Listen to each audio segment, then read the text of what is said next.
திருச்சிற்றம்பலம். குரு வணக்கமே திருவணக்கம், குருவாக்கே திருவாக்கு. உலகெங்கும் வாழும் தமிழ் பெருமக்களுக்கு வணக்கம். நாம் தொடர்ந்து குரு வணக்கம் யூடியூப் சேனல் வழியாக பலவிதமான ஆன்மீக கருத்துக்களை உங்களுடன் பகிர்ந்து கொண்டு வருகின்றோம். அந்த வகையில் இன்று நாம் உங்களுடன் பகிர்ந்து கொள்ள இருப்பது இந்த பங்குனி மாதத்தில் அமைகின்ற பங்குனி உத்திரம் பற்றிய சிறப்பு செய்திகளையும் மகிமைகளையும் உங்களுடன் பகிர்ந்து கொள்ள இருக்கின்றோம். அதாவது மாதங்களில் 12வது மாதமாக நமக்கு அமைவது பங்குனி மாதம். தமிழ் மாதங்களில் 12வது மாதமாக அமைவது பங்குனி மாதம். நட்சத்திரங்களில் 12வது நட்சத்திரமாக அமைவது உத்திர நட்சத்திரம். பங்குனி மாதத்தில் உத்திர நட்சத்திரமும் பௌர்ணமியும் இணைந்து வரும் நாள் பங்குனி உத்திரம் என்று நமக்கு சொல்லப்படுகிறது, அனுட்டிக்கப்படுகிறது. அந்த வகையில் இந்த 2024ஆம் ஆண்டு பங்குனி உத்திரம் சூரிய உதய கணக்கீட்டின்படி நமக்கு மார்ச் 25ஆம் தேதி அமைகிறது. அன்றுதான் உத்திர நட்சத்திரமும் பௌர்ணமியும் நமக்கு இணைந்து வருகிறது பங்குனி மாதத்தில். அந்த நாளே நமக்கு பங்குனி உத்திரமாக சொல்லப்படுகிறது. இந்த பங்குனி மாதம் ஒரு கல்யாண மாதம் என்று சொல்லப்படுகிறது. அநேகமான தெய்வங்களுக்கு இந்த பங்குனி மாதத்தில் திருக்கல்யாண வைபவம் நடைபெற்றதாக நமக்கு சொல்லப்படுகிறது, அனுட்டிக்கப்படுகிறது. மீனாட்சி சுந்தரேஸ்வரர் திருக்கல்யாணம், பார்வதி பரமேஸ்வரன் திருக்கல்யாணம், முருகன் தெய்வ யானை திருக்கல்யாணம், ராமர் சீதா பிராட்டி திருக்கல்யாணம், இப்படி அநேக தெய்வங்களின் திருக்கல்யாணம் இந்த பங்குனி உத்திர நன்னாளில் நடைபெற்றதாக நமக்கு சொல்லப்படுகிறது. ஆக இந்த பங்குனி மாதத்தில் அனுட்டிக்கப்படும் விரதத்திற்கு கல்யாண விரதம் என்றே நமக்கு சொல்லப்படுகிறது. இந்த பங்குனி மாதத்தில் கல்யாண விரதத்தை அனுட்டிப்பவர்கள் நல்ல குடும்ப வாழ்க்கை, நல்ல குடும்ப ஒற்றுமையை பெறுவார்கள் என்றும் சொல்லப்படுகிறது. இந்த பங்குனி மாதம் வள்ளி ஐயப்பன் அவதார தினமாகவும் சொல்லப்படுகிறது. மேலும் சிவபெருமானின் தியானத்தை கலைத்த மன்மதனை தன்னுடைய நெற்றிக் கண்ணால் எரித்த சிவபெருமான் தேவர்களின் அச்சத்தை போக்கும் வகையில் பார்வதியை பரமேஸ்வரன் திருக்கல்யாணம் செய்து கொண்டதாக நமக்கு செய்திகள் கிடைக்கிறது. ஆக இந்த பங்குனி மாதத்தில் முருக பக்தர்கள் முருகனை வழிபட்டு தங்களுடைய நேர்த்திக் கடனை செய்கிறார்கள்.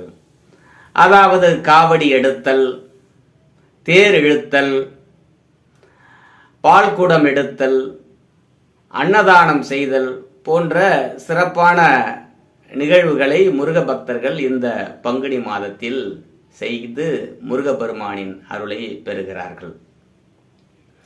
மேலும் இந்த பங்குனி மாதத்தில் அனைத்து தெய்வங்களையும் உத்திர நட்சத்திரத்தில், இந்த பங்குனி மாதத்தில் பங்குனி உத்திரத்தில் அனைத்து தெய்வங்களையும் வழிபடுவதற்குரிய மாதமாகவும் வழிபடுவதற்குரிய நாளாகவும் இந்த பங்குனி உத்திர நாள் நமக்கு அமைகிறது. ஆக இந்த பங்குனி உத்திரம் தத்துவார்த்தமாக பார்க்கிற பொழுது ஆன்மாக்கள் சிவபெருமானிடம் ஐக்கியமாவதை குறிப்பதாக சொல்லப்படுகிறது. எப்படி என்றால் திருக்கல்யாண வைபவம் எப்படி நடக்கிறதோ அதுபோல் ஆன்மாக்கள் இறைவனுடன் இரண்டர கலந்து முக்தி மோட்சத்தை அடைவதை, ஐக்கியமாவதை தத்துவார்த்தமாக இந்த பங்குனி உத்திர நாள் நமக்கு சொல்லப்படுகிறது. மேலும் இந்த பங்குனி உத்திர வழிபாடு முக்தி மோட்சத்தை அளிக்கும் என்று நமக்கு சொல்லப்படுகிறது.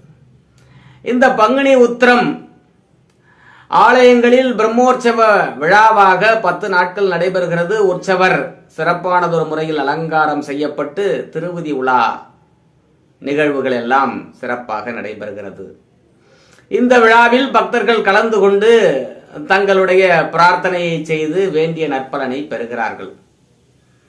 அந்த வகையில் மயிலை கபாலியில் இந்த பங்குனி உத்திர நன்னாளில் பூம்பாவை என்றொரு பெண்ணை உயிர்ப்பித்த ஒரு செய்தி, திருஞான சம்பந்தர் உயிர்ப்பித்த ஒரு செய்தி நமக்கு கிடைக்கிறது.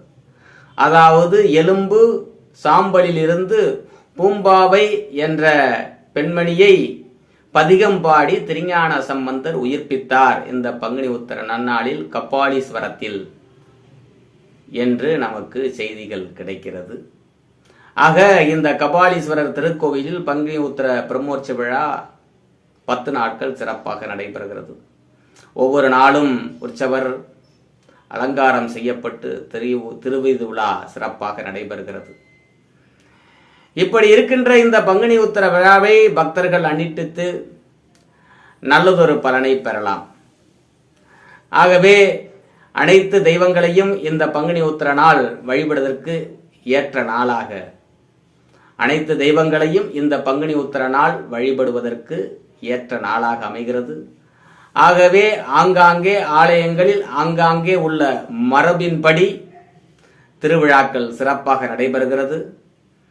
ஆகவே பக்தர்கள் இந்த பங்குனி உத்தர நிகழ்வுகளை சிறப்பாக அனுஷ்டித்து நல்லதொரு பலனை பெற்று வாழ்வில் எல்லா வளமும் நலமும் பெற்று வாழ்க. திருச்சிற்றம்பலம். தென்னாருடைய சிவனையை போற்றி, எந்நாட்டவர்க்கும் இறைவா போற்றி போற்றி.